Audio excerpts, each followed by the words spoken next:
세워보고 바라보았다. 예. 하나님이 세고 계십니다.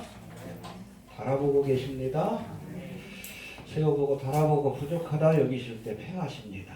왜냐하면 하나님이 만물의 주관자가 되시기 때문에 그래요. 여러분 다니엘서의 주제가 바로 하나님이 만물의 주제가 되신다. 만물을 섭리하시고 주관하신다. 이해가 되십니까? 사람이 하는 게 아니에요. 사탄 마귀가 하는 것이 아니라 하나님이 계획하시고 그 계획대로 이루시는 하나님이 섭리하는 것을 만유의 주제가 된다는 사실을 우리가 인정하고 고백해야 된다는 거예요. 안 그러면 두들겨 맞아요. 느부갓네살처럼 오늘 본문에 나온 벨사살처럼. 순천자는 흥하나, 그렇죠? 이 하나님의 뜻에 순복하는 자는 복을 받을 것이나 역천자는 망하리라. 하나님의 뜻을 거역하는 자, 하나님이 만유의 주제가 된다는 사실을 인정하지 않는 자에게는 심판이 내려질 것이다라고 이렇게 말씀합니다. 장차 재림의 주님은 만왕의 왕으로 오십니다. 할렐루야. 그렇죠. 초림의 주님은 섬기러 오셨지만 재림의 주님은 통치하기 위해서 그 만왕의 왕이신 주님 앞에 무릎 꿇고 그 다스림에 순복하지 않으면 죽어요. 이해가 됩니까? 네. 주님이 다스려야 합니다. 그래야 천국이요. 하나님의 나라예요. 이해가 되십니까? 네. 해봅시다. 세워보고 바라보았다. 벨사살을 세워보고 바라보는 거예요. 보니까 왕의 자격이 없어. 패하셨습니다. 알겠습니까? 이 느부갓네살이 죽은 후 25년 뒤에 그의 후손 벨사살, 이 벨사살이 이 느부갓네살을 아버지라고 표현하지만 정확한 표현은 조상님이에요. 선조라는 뜻입니다. 직계 아들은 아니에요. 그 중간에 뭐 아들들이 좀 있어요. 손잡벌 된다고 보시면 됩니다. 아무튼 이 벨사살이 바벨론 왕이 됩니다. 그는 그의 손조인 느부갓네살 왕이 하나님 앞에서 교만히 행하다가 정신을 잃고 미치광이가 되죠. 몇 년 동안. 그걸 다 옆에서 아마 직접 봤을 가능성이 높아요. 아니면 들었을 겁니다. 그렇죠? 알고 있으면서도 하나님 앞에 망령된 일을 저지르다가 결국 심판을 받고 죽은 거예요. 이해가 됩니까? 네. 여러분 우리가 미리 깨닫는 것은 지혜입니다. 그러나 미리 깨닫지 못하면 보고라도 깨달아야 돼. 그 아비인 느부갓네살의 그 행적을 봤잖아요. 뭘 봤습니까? 7년간의 그 환난의 기간을 통해 하나님이 만물을 주관한다는 사실을 봤잖아요. 하나님이 만유의 주제가 된다는 사실을 알았으면 두려워해야죠. 그 뜻에 순복해야지. 망령된 일들을 저지르다가 하루아침에 그냥 죽은 거예요. 해봅시다. 보고도 깨닫지 못하는 미련한 자이다. 알겠습니까? 여러분 보지 않고 깨닫는 사람은 지혜로운 자예요. 그런데 보고도 깨닫지 못하는 사람들이 있어요. 여러분 우리가 보고 믿지 못하면 보지 않고 믿지 못하면 보고라도 믿어야 돼. 그렇잖아요. 야, 내 손에 장자국을 만져보고 허리에 장자국을 만져보고 못자국을 만져보고 누구에게 그랬죠? 도마에게. 보고라도 믿어라. 듣고 믿지 못하면 예수님이 살아나셨다 그러는데 이 도마가 믿지 못해. 그 내가 직접 만져봐야지 믿겠다. 이 주님이 나타나서 야 좀 만져봐라. 보고라도 믿어야 돼. 근데 보여주는데도 믿지 못해. 깨닫지 못해. 그게 미련한 자죠. 이해가 됩니까? 그게 벨사살이에요. 느부갓네살 행적을 통해서 하나님이 어떤 분인가 알았으면 깨달아야 합니다. 깨닫지 못하면 죽는 거예요. 이해가 됩니까? 구체적으로는 벨사살이 예루살렘이 멸망될 당시 가져왔던 성전 기명, 성전, 하나님을 섬기기 위해서 사용하는 물건들입니다. 성물이라고 얘기를 합니다. 알겠습니까? 어떻게 설명하겠지만 우리가 똑같은 물건이지만 이걸 구별하여 하나님 앞에 드리고 주님을 위해서 섬기는 도구로 쓰면 이것을 거룩한 물건이다. 성물이라고 얘기해. 이게 성전 기명은 누구에게만 사용돼야 돼? 하나님께만 사용돼. 구별된 물건이에요. 근데 그걸 가지고 귀인들과 천명의 귀인들과 잔치를 벌이면서 술을 따라 마셔. 그것도 모자라가지고 그냥 술잔을 이렇게 높이 들면서 금은동석의 우상 앞에 영광을 돌려요. 하나님께 영광을 돌리는데 사용해야 될 그 성전 기명을 가지고. 그런데 갑자기 궁전 분벽에 회칠한 그런 벽에 손가락이 나타나 손이 나타나더니 글씨를 써. 뭐라고? 메네메네 되게 고발했습니다. 얼굴이 크게 저가 사시나무 떨어지 떠는데 그게 무슨 뜻인지 몰라. 징조는 보았는데 그 의미를 몰라. 그때 해석자가 나타나죠. 누구? 다니엘. 우리 그리스도인들은 징조의 해석자가 되어야 합니다. 여러분 예수를 믿지 않는 사람들은 이 시대의 징조를 이해를 못해. 전쟁, 지진, 기근, 오염의 소식이 들려오고 있고 중동에 여러분 전운이 강돌고 있고 그렇죠? 빅브라더의 세계가 다가오고 있고 짐승의 표로 쓰여진 베리식 기술들이 지금 계속 대중들에게 소개되고 있고 몰라. 뭔가 이상한 건 알아. 왜 이렇게 지진이 잦지? 왜 메뚜기의 재앙이 찾아오지? 왜 점점 빅브라더의 세계가 되고 있는가? 며칠 전에 그런 국민연구에 그런 게 나왔더라고. 전 세계가 대한민국과 같은 큰 정부를 지향한다. 큰 정부가 뭐요? 국민들의 일거수일투족을 감시하는 빅브라더. 대한민국처럼 그렇게 만들어질 거예요. 이제 코로나 사태를 계기로 해서. 이게 뭘 지향하고 있는지 사람들도 압니다. 이게 뭔가 좀 이상한데 징조로 나는데 갑자기 여러분 손가락이 나타나는 글씨를 쓰니까 근데 그걸 해석을 못해. 누가 해석을 했어요? 하나님의 사람들이 해석을 해줘야 돼. 알려주십시오. 그 얘기 알아? 하나님의 심판이 가까운 징조예요. 왜 점점 세상이 타락합니까? 왜 동서이가 창궐해요? 왜 사탄 숭배가 이렇게 자꾸 늘어납니까? 얼마 전에 누가 그 댓글로 올려놨더라고. 그거 보니까 사탄 카페가 있어.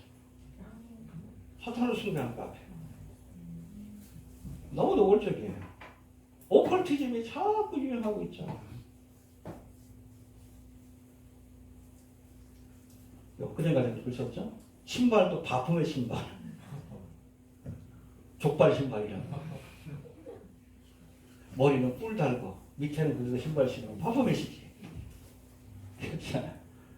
사사니즘이에요. 왜 자꾸 이렇게 문화가 이렇게 대중문화가 이렇게 사악해져가고 오컬트적으로 변하는가? 음란해지고 동서애가 만연하고 세상 사람들도 좀 이상한데 그것까지는 알아. 그러나 구체적인 의미를 몰라요. 우리가 해석해줘야 합니다. 회개하라.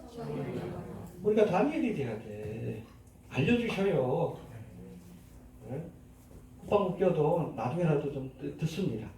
깨달을 수 있도록 알려줄 수 있게 되길 바랍니다. 해봅시다. 징조의 해석자가 되자. 네. 우리가 지난 시간에 살펴본 느부갓네살에게 이 느부갓네살도 하나님 앞에 심판을 받죠? 네? 미리 경고하셨는데 1년 전에 큰 나무가 이렇게 잘리는 그 꿈을 통해서 다니엘을 통해서 경고하셨는데도 깨닫지 못하고 1년 만에 궁전을 거닐다가 자기 영광이 도취됐어. 이야, 이 대단한 나라를 내가 세웠네. 그 순간 하나님 그 정신을 뺏어간 거예요. 미치광이가 된 거예요. 임금의 신분인데 들판에서 풀을 뜯으면서 손톱과 발톱이 마치 독수리처럼 짐승처럼 7년 동안 살다가 결국에는 그를 겸손케 하신 후에 정신이 돌아왔어. 근데 사실은 이 느부갓네살 왕에게 주어진 이 7년의 환란은 깨닫게 하시기 위한 재앙이었습니다. 해봅시다. 깨닫게 하기 위한 재앙이었다. 앞으로 7년대 환란도 그래요. 구원받기로 작정된 사람들, 이스라엘 백성들에게는 깨닫게 하기 위한 재앙입니다. 그러나 하나님을 대적하는 자들에게는 죽이기 위한, 벨사살의 여러분 재앙은 죽이기 위한 재앙이에요. 그날 밤 죽이셨어요. 그날 밤. 잔치를 벌인 그날 밤 죽으리라 그래 죽었어. 역사가 그것을 기록하고 있습니다. 왜? 깨달을 수 있는 많은 증거를 보여줬잖아요. 그래도 깨닫지 못하는데 죽어야지. 깨달아야 합니다. 시대의 징조를 통해서 보여주시는데도, 역사를 통해서 보여주시는데도 그래도 깨닫지 못해? 죽어야지. 하나님의 재앙은 두 가지입니다. 깨닫게 하려고 주시는 재앙이 있고 죽이려고 주시는 재앙이 있어요. 깨닫게 하시는 재앙은 복된 재앙이지만 그래도 깨닫지 못하면 죽이십니다. 거기까지 가지 맙시다. 매네매네 대결까지 가면 안 돼요. 알겠습니까? 예. 이제는 이 어리석은 왕 벨사살에게 내려졌던 심판, 우리 지난 시간에는 느부갓네살, 오늘은 벨사살에게 내렸던 이 재앙을 통해서 우리가 생각해봐야 될 신앙적 교훈을 한번 살펴봅니다. 먼저 이 벨사살을 해봅시다. 보고도 깨닫지 못하였다. 예, 그래서 이 징조를 해석하면서 다니엘이 주신 말씀 가운데 제일 중요한 것이 21절부터 23절까지인데, 우리 21절부터 한번 봅시다. 21절, 20절부터 봅시다. 시작.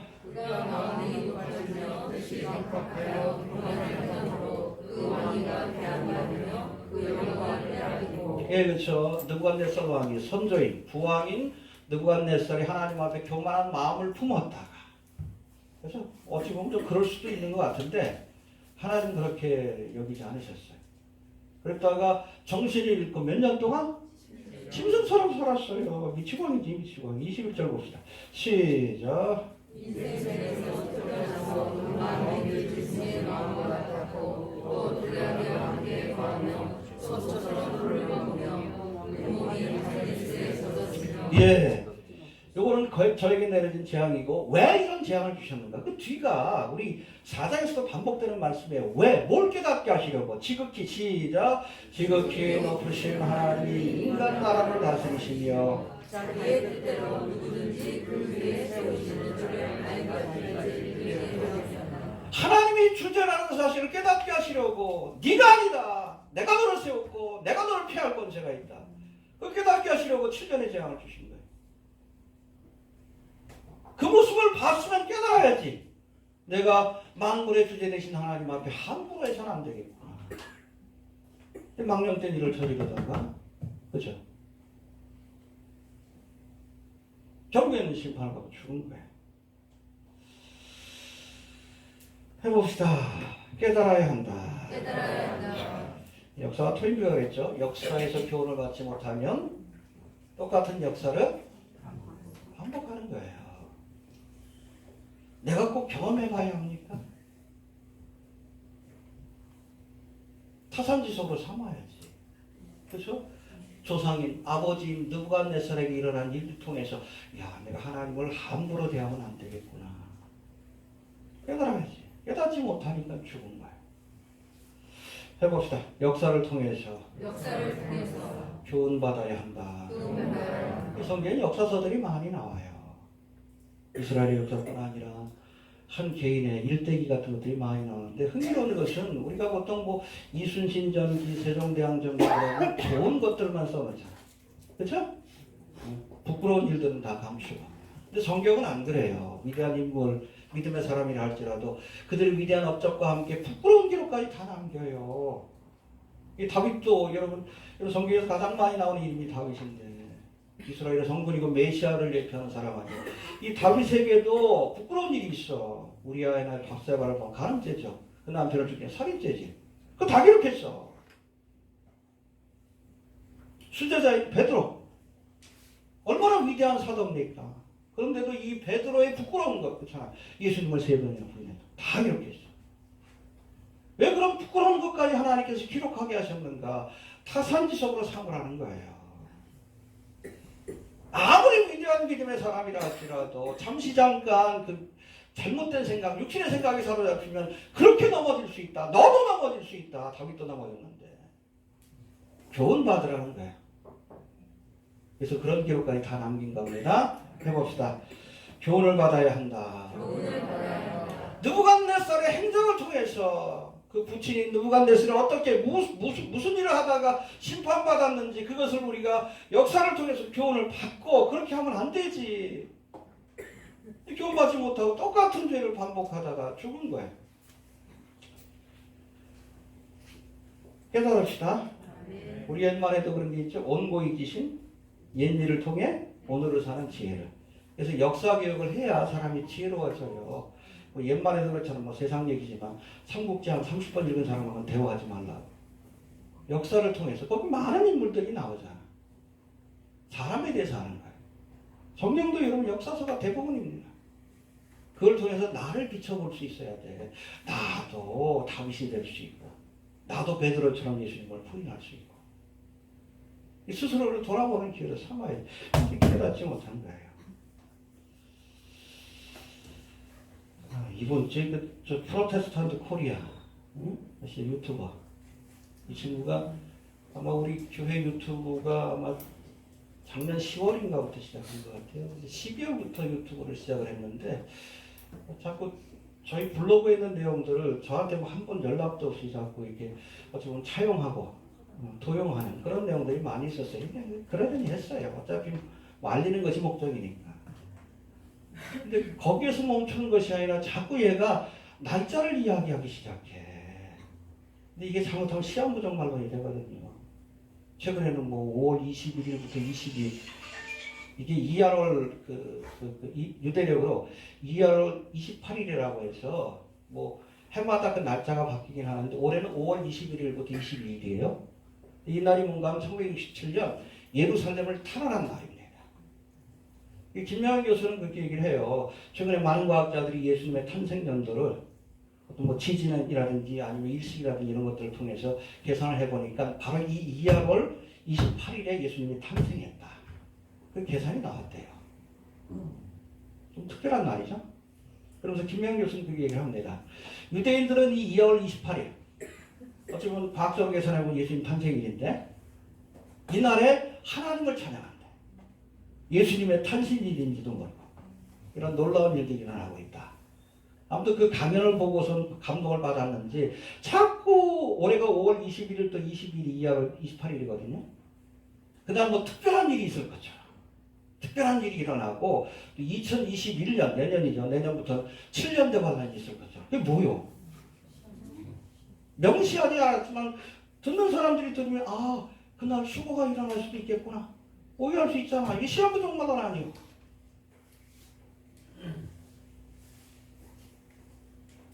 그 영상만 만든 게 아니에요. 여기 틀릴 걸 가져가 했는지 또 12월 달에도 있대. 트럼프가 11월 달에 재선되고 나면 12월 달에 뭐 수금지 화토 천해명 이것이 예수님 탄생할 때처럼 이렇게 일렬로 들어서는 사건이 있다. 뭐 2012년 뭐 그 사건 비슷해. 그때 뭐 특별한 일이 있을 것 같다. 요거 틀리면 그걸로 또 써먹으려. 트럼프가 재선되는 것은 마지막 라스트 트럼프, 마지막 나팔이다. 코미디도 아니고. 자꾸 날짜를 얘기를 해. 공개적으로 경고했지. 너 시한부정말론 할 거냐. 그래서 여러분 다미가 생긴 거예요. 근데 뭐 나중에 댓글을 달고 뭐 죄송하다고 하면서 영상을 다 내렸더라고. 근데 보니까 순수해. 순진한 친구인데 여러분 하나님의 사역을 하는 사람들은 순수함만 가지고는 안 됩니다. 뱀처럼 지혜로워야 돼. 저 이장님이 저한테 그 이메일 보낸 적 있다고 그랬죠? 이 사람 개인적으로 굉장히 순수한 사람이에요. 순수하다 보니까 어린아이들이 뭐 10월 28일 예수님 오신다, 휴가 있다. 그걸 믿어버린 거예요. 나이브해가지고. 말씀을 앞세워야 되는데. 한국교회 전체가 다 넘어갔잖아. 그 다음부터 여러분 휴가 얘기만 하면 이단설이 나오잖아요. 나이브하면 안 돼요. 하나님의 사역을 감당하려면 뱀과 같은 지혜가 필요합니다. 넘어서는 안 될 손이 있어요. 자꾸 날짜를 왜 얘기해? 주에서 높이려고. 뭐하는 짓이요?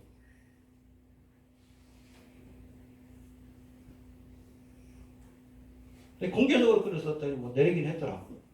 지켜보겠다고 했어요. 앞으로 쭉 지켜보겠다. 이 친구가 얼마나 나이브한지 자꾸 뉴라이트 운동 계열에서 이야기하는 그런 글들을 자꾸 올려요. 그런 주장. 무슨 우리 대한민국이 살아남기 위해서는 일본과 대만과 뭐 미국으로 취급되는 해양 세력과 함께 해야지 뭐 중국하고 북한하고 함께하면 안 된다. 이게 여러분 뉴라이트 역사관이거든요. 이 김정은이 그 얘기를 하잖아요. 그러면서 이게 해양 세력은 일루미나티하고 대적하는 세력이야. 무슨 일루미나티하고 대적해, 일본이. 본거지인데. 일루미나티한테 버림받긴 했어요. 하도 무능해가지고. 그래서 그게 어디로 넘어왔어? 대한민국으로 넘어왔잖아. 빌 게이츠가 대한민국 선택했지. 유태 자본가들이 다 대한민국 침통해. 일본 버린 거예요. 일본이 일루미나티를 버린 게 아니고 떼먹여서도 못 먹으니까 버린 거예요. 하도 무능해가지고. 그래서 삼각연의 세축이 뭡니까? 유럽과 북미하고 그리고 일본이에요. 일본을 중심으로 해서 동북아에 뉴월드 오더를 만든다는 것이 저들의 계획이요. 근데 하도 무능하니까 제대로 역할을 못하니까 그걸 누구한테? 똑똑한 대한민국으로 옮겨놓은 거예요. 홍석기 삼각위원회 부회장 아니요. 대한민국 사람이기 때문에 부회장이요. 회장을 할 수 있는 사람인데. 일을 갈았지. 이 일루미나티 사이에서도 여러분 경쟁이 심합니다. 삼성하고 애플이 경쟁하듯이. 이 일루미나티 입장에서 꼭대기에서는 뭐예요? 이기는 놈이 내가 쓰겠다. 대한민국이든 일본이든. 일본이 이 경쟁에서 진 거예요. 또 섬나라 첩수하는 생각을 버리지 못해가지고 여러분 독일처럼 해야지. 주변국한테 계속 사죄하고 동북아 하나 되는데 애썼으면 그걸 기대하고 여러분 일본한테 맡겼더니 안 그래. 섬나라는 생각을 지네들이 잘났다고 하고 과거 역사도 반성 안 하고 보상도 안 하고 박근혜 때까지 그거 한 거야. 일루미나티 입장에서 한심하지. 아, 이놈 새끼들. 이 못하니까 어디로 옮겨놓은 거예요? 대한민국으로 옮겨졌지. 지금의 야당이 뭡니까? 그건 유나이트 계열이에요. 친일파다. 지금 여당은 뭐예요? 한반도 중심의 뉴월드 오더를 꿈꾸는. 그 뒤에 홍석현이 있어요. 여당도 야당도 일루미나티의 영향력 아래에 있는 꼭두각시입니다. 정치에 한쪽 편 들지 말라는 얘기 하는 거예요? 어차피 그 장기판에 앉아있으면 내가 정치 노름에 거기에 끼어들면 결국엔 나도 모르게 나도 꼭두각시가 되는 거예요. 태극기 부대가 일루미나티 꼭두각시예요. 그 우파가. 정광훈이 지가 인정하다 인정하지 못하라. 이 희한한 논리를 가지고선 주장을 해. 제가 그랬잖아요. 계속 몇 년 전서부터 우리 기독교인들은 그 정치에 그렇게 정하면 안 된다. 좌파는 우파도 마찬가지다. 좌파 우파 하지만 예수가 되라. 그래서 지금 빨갱이라고 하지. 개념들이었잖아. 일본이 우리를 일루미나티로부터 구원해준대. 참 내피셜이지. 상상도 정도껏 해야지. 그러니까 여러분 예수 믿지 않는 일반인들이 기독교인들 그런 생각 거기에 세뇌된 사람들을 우습게 여기는 거예요. 우습게. 내가 봐도 우스운데. 존경을 받는 것이 아니라 우습게 여기는 거예요.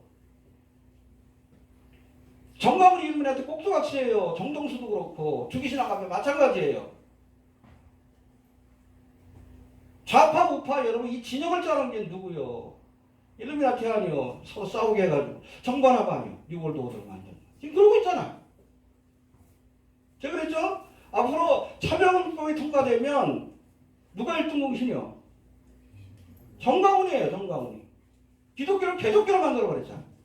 차별금지법을 유일하게 막을 수 있는 세력인데. 뱀처럼 지어야지. 싸우려면. 제대로 해야지. 교회가 목소리를 내기 위해서도 여러분 정책의 어젠다에 있어서는 중립을 지켜야 돼요. 여당 편도 들면 안 되고 야당 편도 들면 안 돼. 여당이든 야당이든 말씀에서 벗어나면 다 하나님 말씀을 책망해야지. 우리 하나님 편이니까. 한쪽 편 들어. 황교안이 뭐 구원해 줄 것처럼 박근혜가 구원해 줄 것처럼 마마님 그러고 그 앞에서 찬송하고 이 미친 것들이지.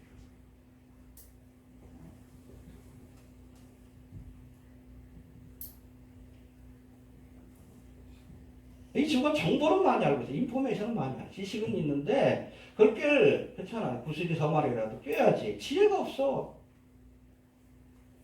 그 지식이 무슨 소용이 있어요. 그 지식을 통해서 시대의 흐름을 읽어낼 수 있어야지. 거기 조회수가 우리 유튜브보다 훨씬 많아요. 한 4배, 5배 돼요. 영상 만들. 왜 그래? 태극기부들이 이렇게. 정동수 여러분 그 설교도 봐. 제 설교는 여러분 한 100개나 나올까 그래. 거기 뭐 기본이 많냐. 태극기부들이 좀비들이지, 좀비들. 내 편이 얼마나 되냐 중요한 거 아니에요. 내가 진리 안에 있는 거 그게 중요하지.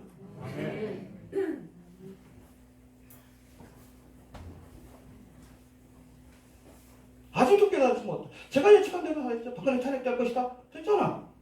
이번 총선에서 패할 것이다. 됐잖아. 그나마 하나님이 막아주셨으니까 다행이지. 그렇지 않았으면 여러분 이번 정부에서 차명원표 밀어붙였습니다. 그나마 정의당을 하나님께서 무너뜨려 주시고 그렇잖아요. 코로나로 이 동성애자들의 그 추악한 모습을 보여주셔서 하나님이 막아주시는 거지. 안 그러면 저 정광훈이 때문에 차명원표 통과될 뻔했어요.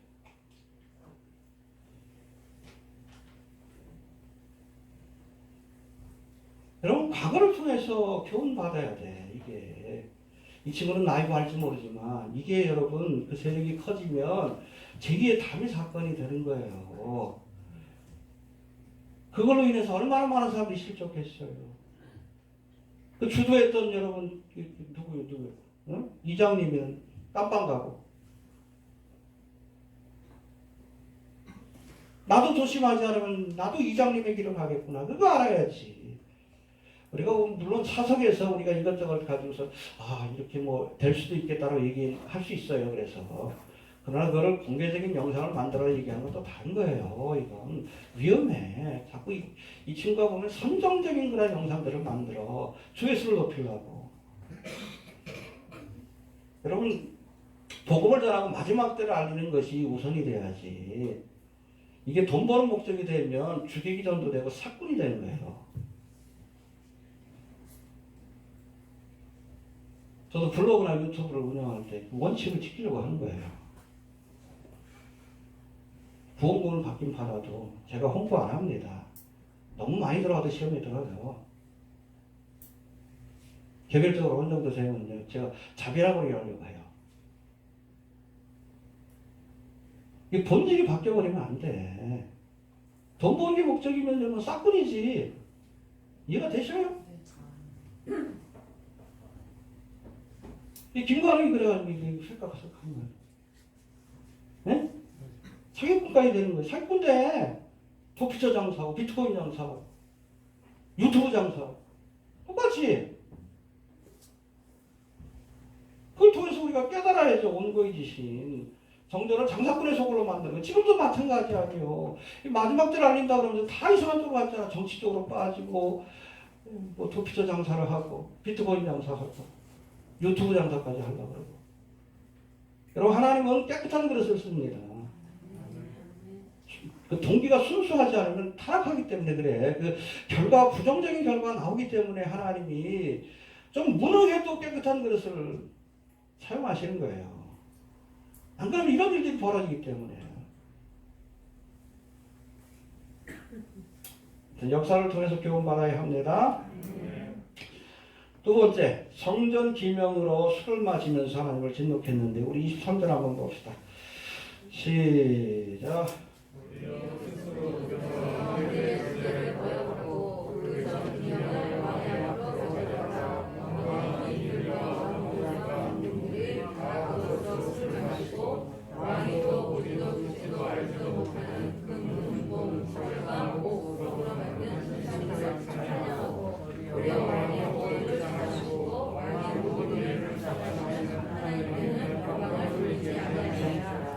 아까도 말씀드렸지만 이 성전 기명은 누구에게만 사용하는 거예요?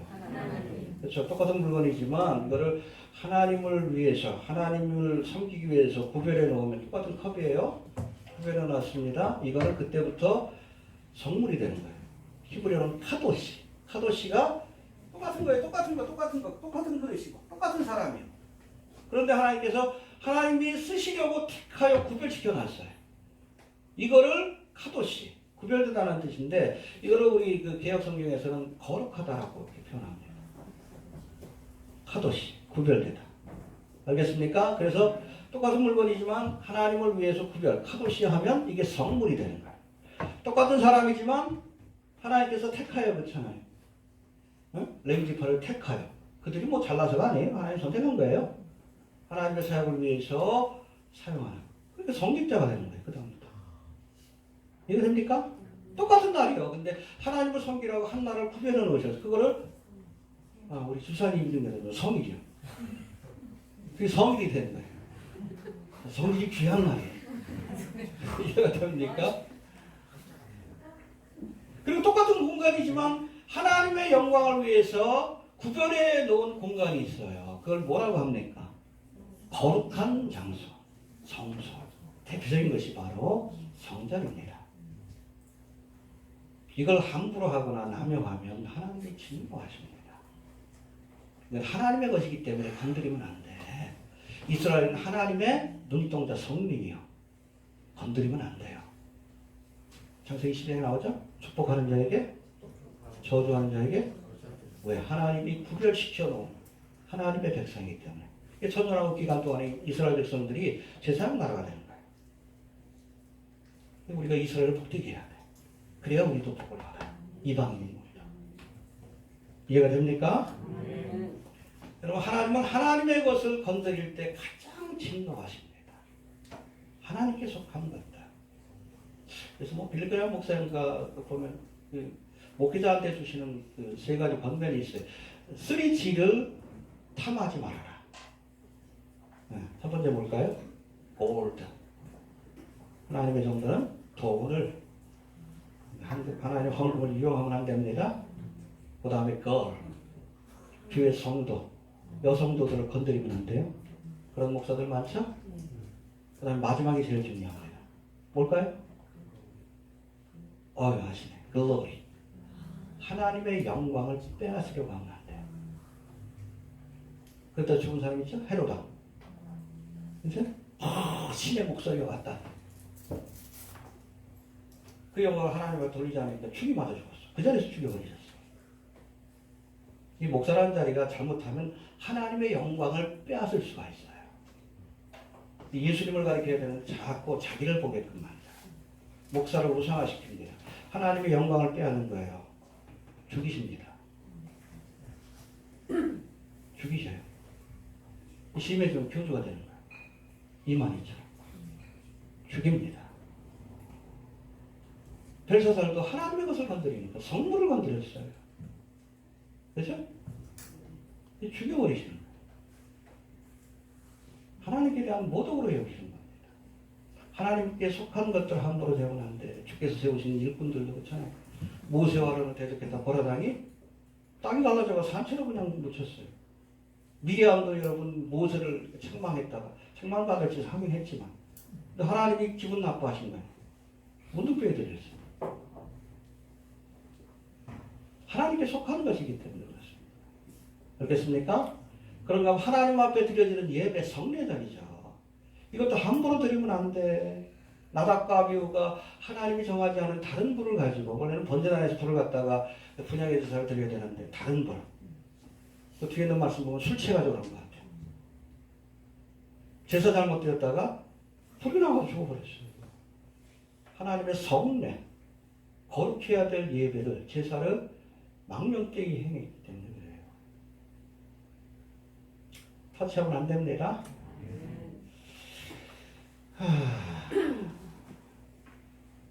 또 구별된 공간인 성전을 더럽혔다가 심판받은 사건이 뭡니까?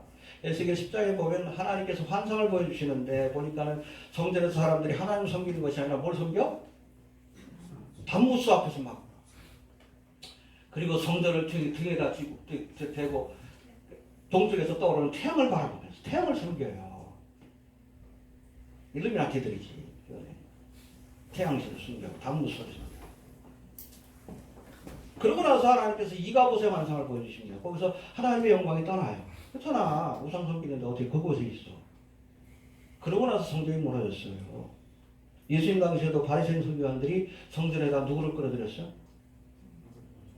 참사꾼들 커미션 받으려고. 얼마나 화를 내십니까? 적어도 한 2번 정도를 성전을 청결케 하셨는데 초창기와 마지막 만민이 기도하는 집이라 일컬음을 받겠다 하거든. 너희가 장사꾼의 소굴로 만들었다. 여러분 교회를 장사꾼의 소굴로 만들면 예수님이 진노하십니다. 그러고 나서 이 두 사건 있고 나서 그게 성소가 더럽혀진 거예요. 그러고 나서 여러분 에스겔 10장의 사건 이후에 그렇잖아요. 솔로몬 성전이 무너졌고 예수님이 성전을 청결케 하시고 더럽혀진 모습을 지적하신 후에 예루살렘 성전 그렇잖아요. 두 번째 성전이 수르바벨 성전이 무너졌어요. 이해가 됩니까? 해봅시다. 하나님의 것을 함부로 하면 안 된다. 죽습니다. 하나님의 준엄한 심판인 거죠. 구별된 날인 성일을 범함으로 하나님의 심판이 임한 대표적인 사건 뭐가 있을까요? 그래서 그것이 바로 70년 바빌론 생활이라고 얘기를 합니다. 앤디 우드라고 하는 근본주의 신학자는 그렇게 얘기를 합니다. 이스라엘 백성들이 하나님께서 70년간의 그 포로 생활을 명했는데 왜 하필 70년일까요? 60년도 아니고 50년도 아니고 80년도 아니고 100년도 아니고 이 심판의 의미가 있어요.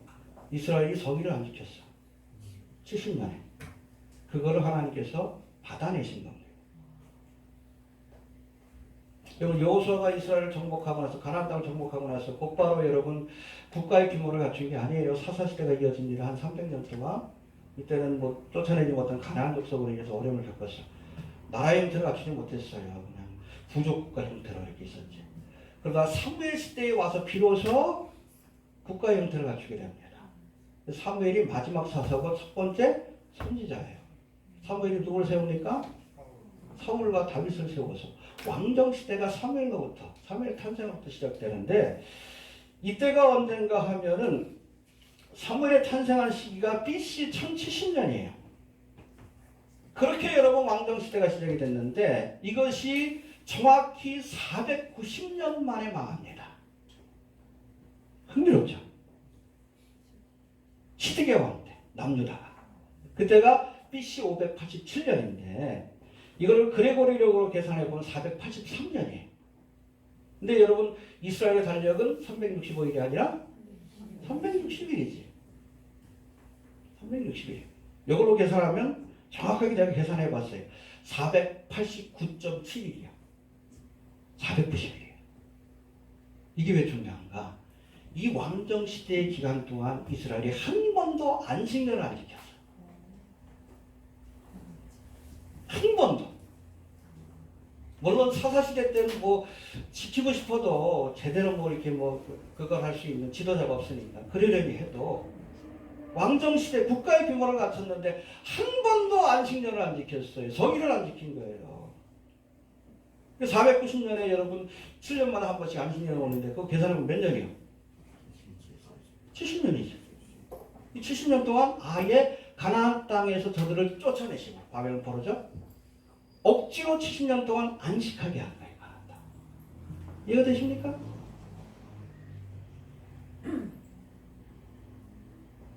성의를 지키지 않으니까 하나님이 억지로 지키게 하신 겁니다. 여러분 우리가 자발적인 마음으로 하나님 앞에 드리지 않으면 뺏어가요. 이해가 됩니까?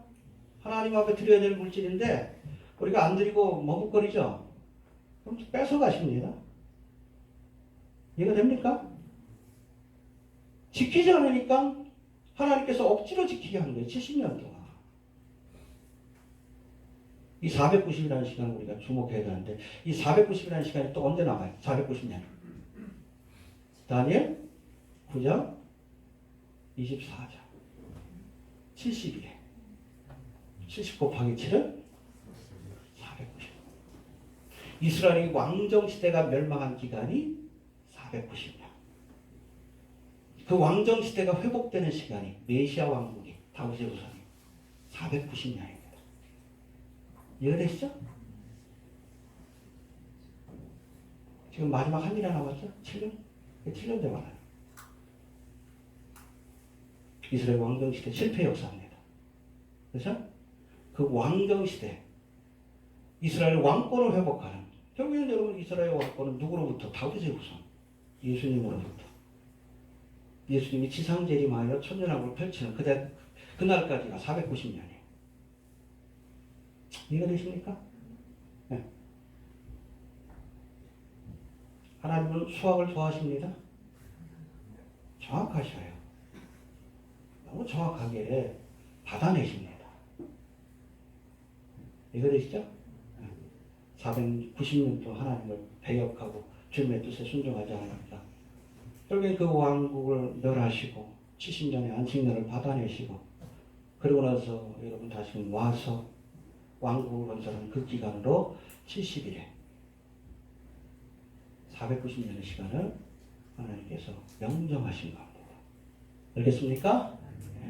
그래서 그 490년의 시간 가운데 483년은 이미 이루어졌어요. 69일에 예수님의 십자가의 사건으로. 근데 그 다음부터는 여러분 이 7년의 기간이 유예가 되고 있어요. 계획이 생긴 겁니다. 교회 시대, 은혜 시대입니다. 저 그리스도가 와서 7년 만에 언약을 맺게 되면 그때부터 마지막 한 일에 이스라엘 백성들에게는 회복의 기간이 될 겁니다. 메시아 왕국이 세워지는 마지막 한 일회가 될 거예요. 9장 때 살펴봅시다. 네. 아무튼 결론은 하나님께 속한 것을 함부로 대하면 심판이 내려집니다. 알겠습니까?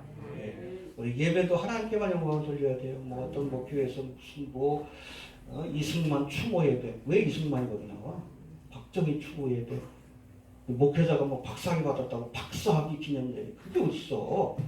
예배는 하나님께 영광 돌리지. 출판 기념 예배. 할까요, 우리도? 그러면 안 돼. 이거 나오죠? 러시아? 예배는 하나님께만 영광을 돌려야 돼. 예배 시간에 왜 그냥 정치인들 불러다가 그냥 시국 강연해? 정동수. 하나님의 성례를 그렇잖아요. 그거를 아주 모독한 거예요. 사사로 있은 겁니다. 벨사사라고 똑같아. 그냥 줄 것 같아요. 하나님이 진노하십니다. 자, 이제 마지막으로 해봅시다. 메네 대겔 우바르시. 예, 이 말씀을 우리가 살펴봐야 될 텐데, 아무튼 이렇게 하나님을 모독한, 그렇죠? 성적 유명을 하나님 모독하고 우상에게 경배한 이 벨사살에게 심판이 내렸는데, 그게 바로 메네 대겔 우바르시. 해봅시다. 메네 대겔 우바르시. 그 뜻이 뭡니까? 25절 봅시다. 시작.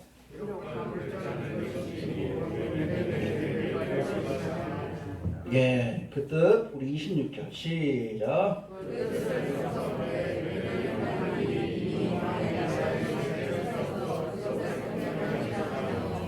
예, 여러분 하나님이 정하신 기간이 있어요. 우리 2장에도 나오지만 그렇잖아요. 바벨론에게 하나님께 허락한 시간이 있습니다. 정한 기한이 있어요. 메네 그 시간이 끝났다. 알겠습니까? 정확하게 이해가 됩니까? 시간이 끝났다. 여러분 보면은 이 바벨론이 멸망한 뒤에도 바사메대 제국이 일어나고 또 이 나라도 하나님 정하신 기한이 끝나니까 헬라 제국으로 로마 제국으로 넘어갔어요. 그리고 마지막 적그리스도의 나라는 몇 년? 3년 반이에요. 1260년. 전반부에는 뉴월드 오더를 만드는 기간이에요. 철과 진으로 상징되는, 열불로 상징되는 1260이에요. 근데 얘네들은 뭐라 그래? 밀레니엄 프로젝트래. 뉴월드 오더가 세워지면 밀레니엄은 1000년이에요. 1000년 한국이 펼쳐질 줄로 착각하는 거예요. 근데 하나님은 정하셨어요. 여러분 뉴월드 오더가 세워집니까? 세워져요. 성경에 나와 있잖아. 그러나 그 기간을 하나님이 정하셨어. 3년 반. 한때와 두때와 반때. 하나님이 정하셨습니다.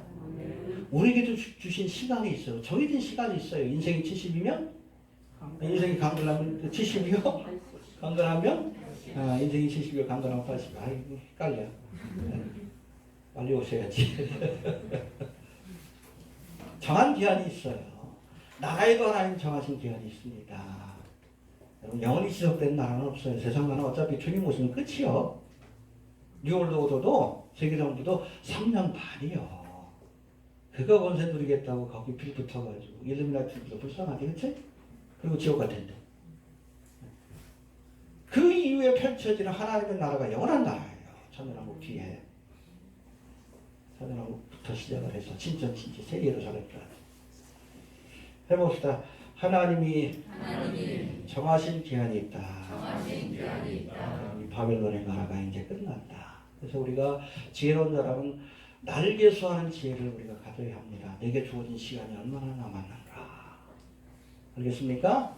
또 때를 하는 지혜가 있어야 돼. 전도서 3장에도 나오잖아요. 이런 지혜가 있길 바랍니다. 그렇다고 뭐 휴고 날짜 계산하는 건 아니에요? 우리에게 주어진 시간이 얼마 남지 않았다. 우리가 생각할 수 있는 정한 기한이 있다. 매네매네에 대한 지혜를 가져야 합니다. 그리고 대개 이건 달아본다는 뜻이에요. 이 벨사사르 왕이 왕의 자질이 있는가. 그렇죠? 하나님께서 권세를 주셨는데 과연 이것을 통치할 수 있는 자격이 되는가 달아보시는 거예요. 근데 부족해. 패하시는 거예요. 해봅시다. 달아보신다. 하나님이 일꾼을 선택하실 때도 달아보십니다. 얘가 이것을 맡길 만한 일꾼인가. 사울왕이 왕으로 선택받을 때도 처음에는 하나님이 달아보니까 왕의 자질이 충분해 겸손하고. 근데 시간이 갈수록 타락해가지고 결국엔 패하시잖아. 이세의 아들이 몇 명이요? 8명이에요. 8명. 근데 위로 형제에게 7명을 사무엘이 봤는데 왕의 자질이 안 돼. 보기에는 너무나 멋있고 잘생기고 왕의 자질이 충분한 것 같은데 하나님 보시기에 안 그래. 7명을 다 돌아봤는데 하나님께서 택한 사람이 없다라고 말씀합니다. 그러니까 이세한테 그러지. 야, 아들 또 있냐? 막내 조이가 있는데 쟤는 어리잖아. 형들 남아있는 동안 지금 양떼를 보고 있습니다. 빨리 데리고 가라. 어린아이요. 근데 하나님 뭐라고 합니까? 이는 내 마음에 합한 자라. 그렇죠? 하나님이 달아보시는 거예요. 이해가 되십니까? 해봅시다. 하나님이 달아보신다. 우리가 하나님 앞에 쓰임받게 해달라고 기도하기 전에 내가 하나님 앞에 쓰임받을 만한 사람인가를 우리가 돌아볼 수 있어야 돼요. 하나님은 마음의 중심을 보십니다. 겉을 보는 게 아니에요. 어린 다윗이 무슨 능력이 있어. 근데 그 마음의 중심을 보는 거예요. 중심을. 합당한 사람이 되시길 바랍니다. 그런가 하면 하나님께서 달아보실 때 심판하기 위해 달아보실 때가 있어요. 해봅시다. 심판하기 위해 달아보실 때가 있다. 쓰기 위해 달아보실 때도 있지만 심판하기 위해. 여러분 하나님께서 세상을 심판할 때도 곧바로 죄를 짓는 순간마다 심판하는 게 아니에요. 달아보십니다. 창세기 6장 노아 용수 심판이 있기 전에 세상이 죄악으로 관영했다. 가득 찼다는 거예요. 돌이킬 수 없을 만큼 죄가 가득 찼어요. 어떻게 고쳤을 수가 없어요. 심판하시는 거예요. 지금이 그렇잖아요. 얼마나 죄악이 관영합니까? 이태원 게이클럽 사건 봐. 아직도 뭐 2,000명은 누군지 모르는데 얘네들이 은밀하게 퍼뜨리고 있는 거 아니에요. 만연해 있잖아요. 우리가 모르는 사이에. 거기 있는 애들 다 그냥 고등학생들, 대학교 1, 2학년들. 왜? 청소년 때부터 게이 문화, 게이를 관계된 만화나 뭐 이런 것들을 보니까 요즘 애들이 아니에요.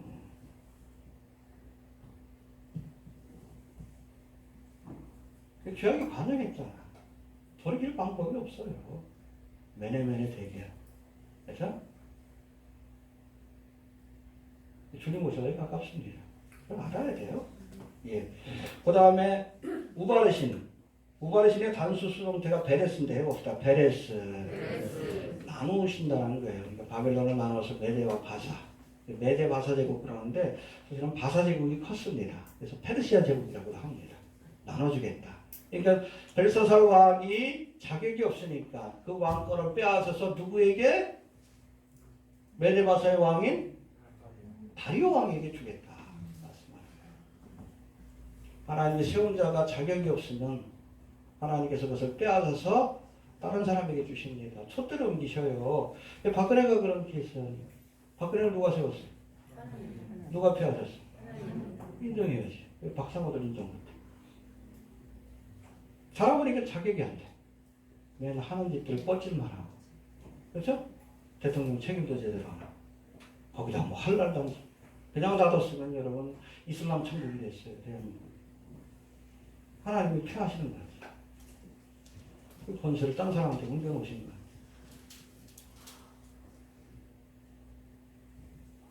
이 권세자들에게 어찌됐든 문제를 세운 것도 하나님이십니다. 기분 나빠도. 그게 인정하지 않으면 하나님 대적하는 거예요. 저는 박근혜를 하나님 세웠다고 봅니다. 그러나 패한 것도 하나님.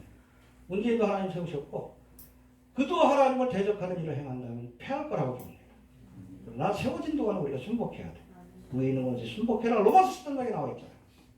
안 그러면 하나님을 대적하는 일이에요. 물론 그가 세운 권세를 가지고 하나님을 대적할 때는 우리가 아니라고 얘기를 해야지. 이해되십니까? 더 큰 권세에 순복하기. 해봅시다. 베레스의 심판이 임한다. 예. 아무튼 우리가 바라보고 자격이 안 될 때는 하나님께서 옮기십니다. 알겠습니까?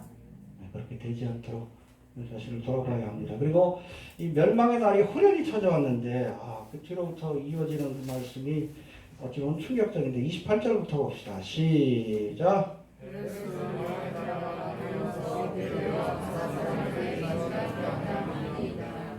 이에 벨사살이 명하여